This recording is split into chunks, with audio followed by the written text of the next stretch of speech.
welcome to Live Interactive English. I'm Matt. And I'm Sam. And today we are looking at day 2 of the story of Moses. Yes, and so in day 1, we kind of have the backstory. We have a Pharaoh, and he has a whole bunch of people that he's ruling over, and he's starting to feel like the Hebrew people are getting to be a little too much. There's too many of them. He's feeling a little nervous about his control, so he kind of forces them into slavery and wants them to kind of work and stay kind of under his control. And now we have Moses, who showed up during this time where Pharaoh said no more male Hebrews can be born. And so Moses was hid away and then floated down a river and picked up by who?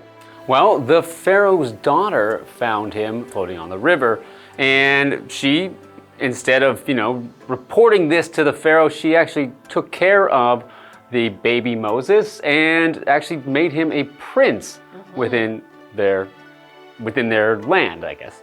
And then following that, Moses, walked among his people and saw that they were not being treated well. And one day he even witnessed an Egyptian beating one of his fellow Hebrews, and he became so angry that he attacked and killed that Egyptian. Yeah, and so that was apparently very much the wrong thing to do, because even as a prince in the Pharaoh's palace, he decided to run away because he thought, this is really not good. I'm gonna get in trouble. I need to leave right now. And so we've kind of seen this story get set up, but we know that this is a story from the Bible. And so what I'm kind of wondering is, where is God gonna kind of like come into this story? I know that originally Moses' mom put him in a basket when he was only 3 months old and kind of like let God handle it. So we've seen God a tiny bit in that part. But if I remember this story correctly, God comes in and does a lot of bigger things. So I think we're gonna see that in part 2. All right, well, it sounds exciting, so let's get into part 2 right now.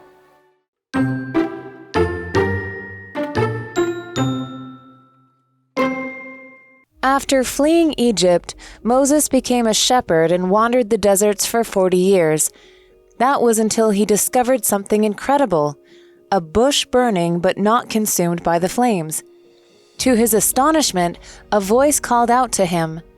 Moses heard the voice of God telling him to save the Hebrews in Egypt and lead them to the promised land. Moses returned to Egypt and demanded that the Pharaoh free his people, but the Pharaoh cruelly refused. Angered by the refusal, God sent 10 plagues upon Egypt. However, with each plague that passed, the Pharaoh stood his ground.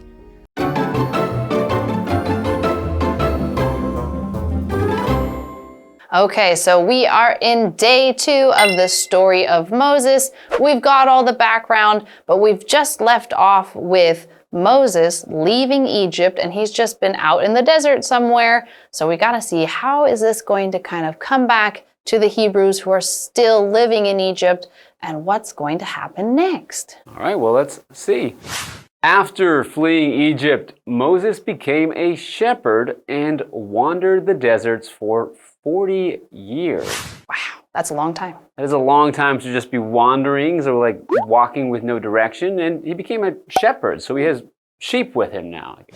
That was until he discovered something incredible.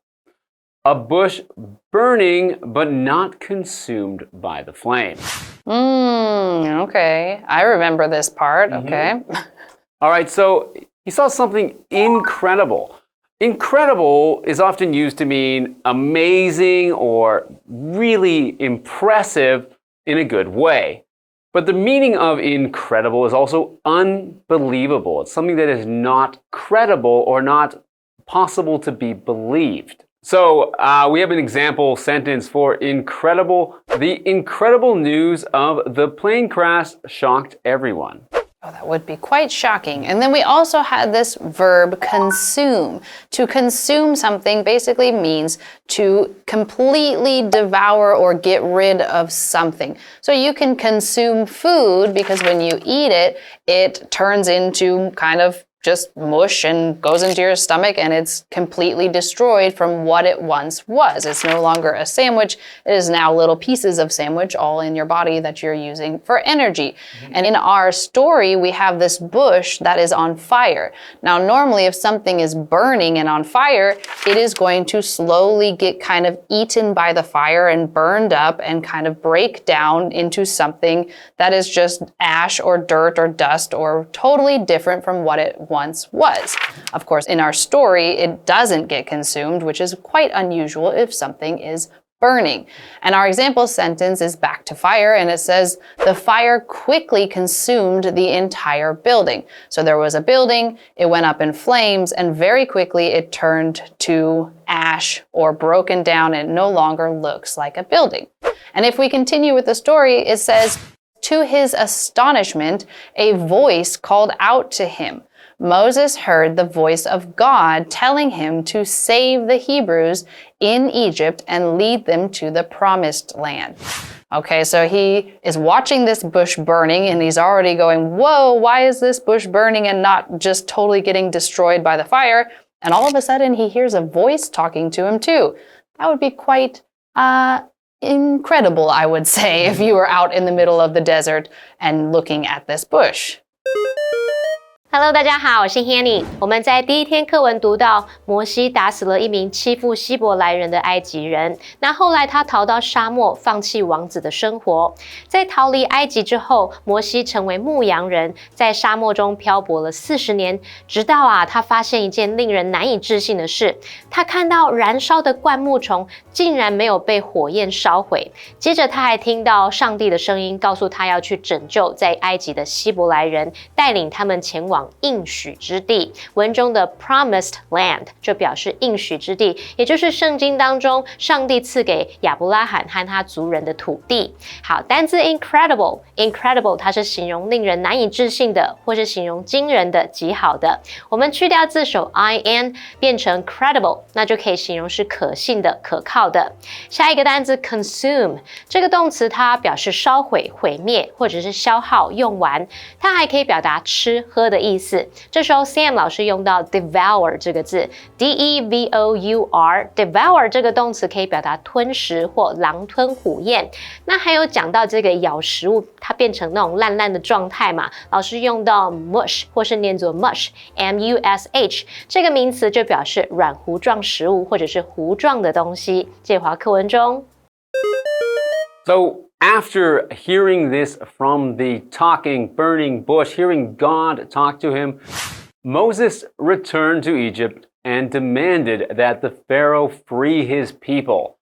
But the Pharaoh cruelly refused. Okay, but Moses has the power of God behind him. So in the next part it says, angered by the refusal, God sent 10 plagues upon Egypt. However, with each plague that passed, the Pharaoh stood his ground, meaning he still stood strong and said, I'm not going to let the Hebrews go. So the Pharaoh gave him a refusal. So a refusal is the act of refusing something or saying no to someone's request or something that's asked of you. So in this case, when Moses asked the Pharaoh to free his people, the Pharaoh said no, so that's the Pharaoh's refusal. We have an example sentence. Tom's refusal to admit his mistake caused many problems. And we had this word plague. Now, if you use this word plague in kind of nowadays, day-to-day life, that's going to refer to a kind of an epidemic disease. So something that is kind of passing through the world, that is making everybody sick. You could even maybe refer to COVID-19 as a plague. That was kind of our most recent plague, I would guess. But in the Bible, a plague is a punishment from God. And so here, God sent 10 plagues to Egypt, and they were all pretty terrible. 摩西回到埃及，要求法老释放他的同胞，但是法老残忍地拒绝了。上帝因为遭到拒绝而大怒，因此在埃及降下了10场灾难。那即便如此，每次灾难过去之后，法老还是坚持他的立场，完全不退让。好，单字 refusal 这个名词表示拒绝。那么 plague 这个名词它表示灾难、祸患或者是瘟疫。Sam 老师在解释时用到 epidemic 这个字。epidemic， 那这个字当名词可以指流行病、流行疾病。老师还有提到上帝的惩罚，这时候用到 punishment。那么在 punish 后面加上 ment， 构成这个名词，表示惩罚、处罚或刑罚。这边还有2个重点，第一个是像 demand 这个动词表示要求、坚决请求。Insist 表示坚持 ，request 表示要求 ，suggest 表示建议、提议。那这一类表示命令或建议等等强烈意志的动词，它们后面常常会接子句 that 主词 should 加原形动词，或者是 that 主词加原形动词。我们造2个例句 ：The man demanded that I should apologize to him， 或是 I apologize to him。那名男子要求我向他道歉。His parents insisted that he should go see a doctor， 或是 he go see a doctor。他爸妈坚决要求他去看医生。第2个重点是 stand one's ground， 表示坚持立场、坚守阵地。这个片语呢是表达坚持主张、不愿屈服，强调说不因为威胁而改变或退缩。那它的动词可以用 hold 来代替，而 ground 在这边固定用单数来表达立场、观点或看法。举例来说 ，Victor firmly stood his ground during the meeting。Victor 在会议当中坚定地坚持自己的立场。好，这回课文中。Okay, so now we know that Moses has the backing of God to help to free his people from this Pharaoh, and he's even doing these plagues. But I guess we're going to find out if these plagues are successful or not when we come back after this break.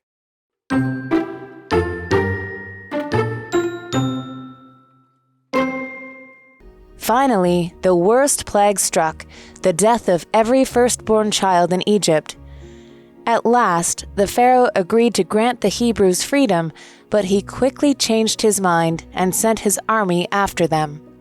Upon reaching the Red Sea, the Hebrews realized they were trapped. At that moment, God spoke again and told Moses to lift his staff. When he did, the sea parted to allow them through. As they made their way to safety, the sea closed and drowned the Egyptian army behind them. Moses then followed God's commands and led the Hebrews toward the Promised Land as their leader. At Mount Sinai, Moses received the 10 Commandments, which would guide his people for generations.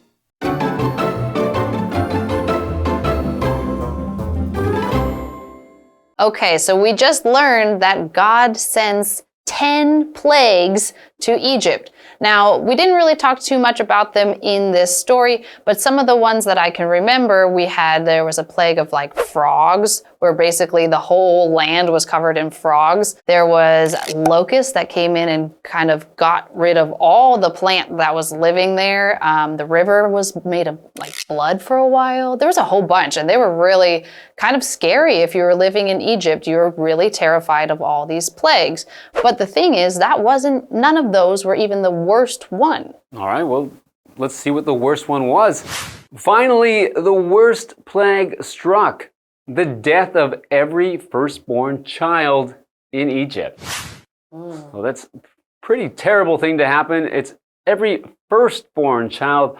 Firstborn is an adjective, and it simply means born first, and it's reversed. But firstborn, born first, it's the child that was born first child that a mother had. Yeah, and so we should also mention at this point that after each plague, there was a chance for the Pharaoh to agree and let the Hebrews go. It wasn't like God just said, I'm going to send all of these plagues right away, but the Pharaoh really didn't want to let them go. And so after each plague hit, he was kind of asked, all right, will you let the Hebrews go now? And he said, no, I'm not going to do that. And then the next plague would hit and again, until finally this very, very bad plague of having every firstborn child in Egypt die. Well, as you can see in the next part of the article, it says, at last, the Pharaoh agreed to grant the Hebrews freedom, but he quickly changed his mind and sent his army after them.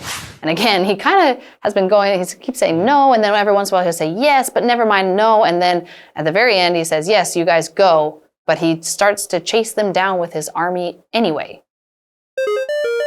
经历了一次又一次的灾难，法老还是坚持他的立场。最后呢，最可怕的灾厄降临了，埃及所有的第一胎孩子都死了。法老总算同意给希伯来人自由，可是他很快又改变心意，并派遣军队来捕追他们。好，单字 firstborn。Firstborn 就是形容子女是最长的，第一胎生出来头生的。那它也可以当名词来表达长子或长女。而在讲到那10场灾难时，老师还有提到 locust。Locust 就是蝗虫。好，这边有一个重点是跟 mind 有关的片语。那第一个我们学到 change one's mind 表示改变心意，像是 What made him change his mind 是什么让他改变的主意呢？第二个我们来学 make up one's mind 表示下定决心，例如 She can't make up her mind whether to accept the job offer 她无法拿定主意是否要接受那份工作。那么第三个我们要介绍 speak one's mind 它表示直言不讳坦率表达，例如 Don't hesitate Just speak your mind 别犹豫就直接说出你心里的想法吧。好，接回到课文中。Okay, so being chased by the Pharaoh's army, upon reaching the Red Sea, the Hebrews realized they were trapped. At that moment, God spoke again and told Moses to lift his staff. His staff would be a long stick, usually made of wood. When he did, the sea parted to allow them through. And this is something that I definitely remember from this story, from hearing this story many times, is that image of Moses parting the sea. Yeah, and so that's the thing is if you haven't heard the story or actually read the full story, you might still have this memory of Moses parts the Red Sea and you see like the giant waves kind of go and open up and there's a path that the Hebrews can walk across the Red Sea and get to the other side and get to the promised land. Well, as we see in the next part, it says, as they made their way to safety, the sea closed and drowned the Egyptian army behind them. Moses then followed God's commands and led the Hebrews toward the promised land as their leader. So again, it opened up for them. As they start walking, they're still being chased by the Egyptian army, but luckily, again, God is on their side, and he kind of starts to close the Red Sea, and well, everybody drowns, unfortunately.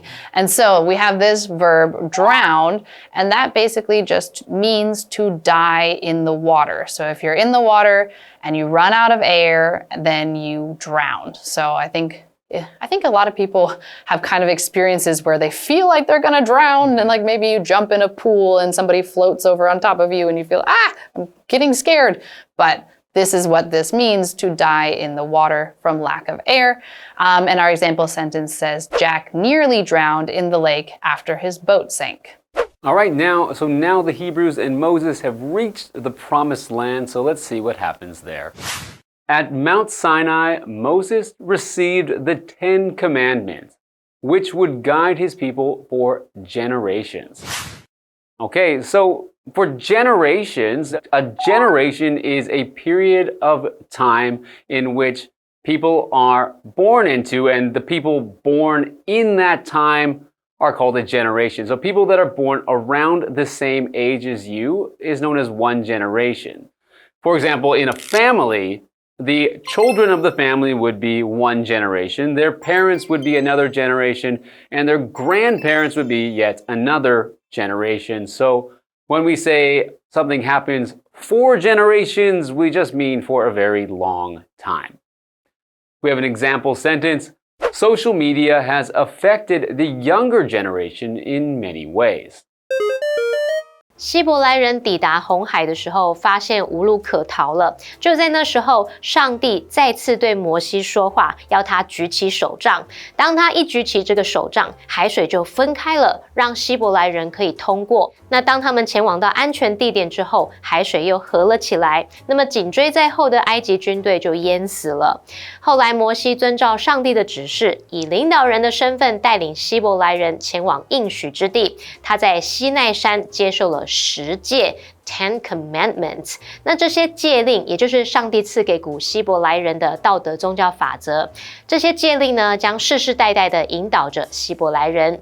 好，单字 drown 这个动词，它表示淹死，或者是使淹死、溺死，它可以当及物或不及物用。那么 generation 这个名词则表示世代一代。好，接回课文中。And we have a what do you think question, and it says, why do you think it took so long for the Pharaoh to free the Hebrews? Again, he had many chances. There were 10 plagues, and he didn't finally free them until after the 10th one. So why do you think? Well, I think the Hebrews were very valuable to the Pharaoh because they were slaves for him, and so they were doing labor and building things and doing work for free. So to just give away all of that free labor would be very costly to the Pharaoh. So he, I guess, was willing to go through many terrible things just because of how valuable they were. That would make a lot of sense for a ruler at the time, because if he lost all of his free labor, then he might have to pay his people a lot more to maybe make up for all the labor that is no longer missing. So he was really wanting to hold on to them, but finally he couldn't do it anymore and they got away. That's right. So that was a very interesting story. It definitely reminded me of a lot of the story that I learned when I was younger and brought it back. So I hope you enjoyed the story today and learned a lot, and we'll see you next time.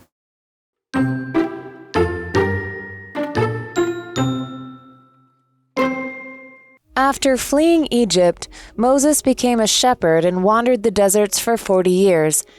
That was until he discovered something incredible, a bush burning but not consumed by the flames. To his astonishment, a voice called out to him. Moses heard the voice of God telling him to save the Hebrews in Egypt and lead them to the promised land. Moses returned to Egypt and demanded that the Pharaoh free his people, but the Pharaoh cruelly refused. Angered by the refusal, God sent 10 plagues upon Egypt. However, with each plague that passed, the Pharaoh stood his ground. Finally, the worst plague struck, the death of every firstborn child in Egypt. At last, the Pharaoh agreed to grant the Hebrews freedom, but he quickly changed his mind and sent his army after them. Upon reaching the Red Sea, the Hebrews realized they were trapped. At that moment, God spoke again and told Moses to lift his staff. When he did, the sea parted to allow them through. As they made their way to safety, the sea closed and drowned the Egyptian army behind them. Moses then followed God's commands and led the Hebrews toward the promised land as their leader. At Mount Sinai, Moses received the 10 Commandments, which would guide his people for generations.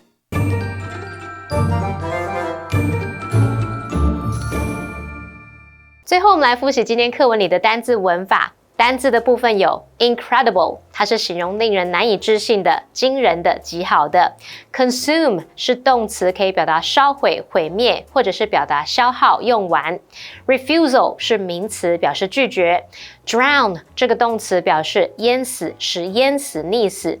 generation 是名词，表示世代、一代。那文法的部分，我们第一个学到了 demand、insist、request、suggest 这一类表示命令或建议等等强烈意志的动词，后面常常常会接子句 that 主词加上 should 加原形动词，或者是 that 主词加原形动词。第二个我们学到了 stand one's ground， 它表示坚持立场，坚守阵地。这个动词可以用 hold 代替，那么 ground 固定用单数型哦。第三个我们学到了跟 mind 有关的片语，我们学到 change one's mind 是改变心意， make up one's mind 是下定决心， speak one's mind 表示直言不讳，坦率表达。好，那以上是今天的讲解，同学别走开，马上回来哦。One of the indigenous peoples of Taiwan are known as the Sao community. At Sun Moon Lake, there is a pier known as the Ita Thau Pier, a very popular tourist attraction that is definitely worth visiting.